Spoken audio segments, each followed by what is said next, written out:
محاولة وكرة على أحمد موسى داخل منطقة الجزاء، وأحمد موسى يحاول تمريرة، محرز،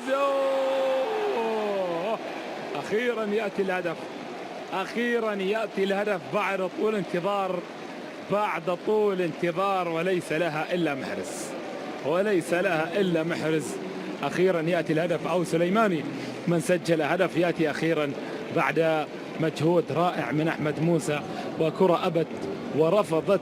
شوف في الإعادة هون الكرة داخل منطقة الجزاء، المرور من أحمد موسى، محاولة كانت أمامنا تمريرة، وبعد ذلك مهارة من محرز أتى الهدف، تسديدة ممتازة وبمهارة. ولكن شوف محرز ود اللاعب وين وداه المدرجات في اللقطة الماضية، والتسديدة ومباشرة مرت الكرة مباشرة إلى خارج إلى الشباك،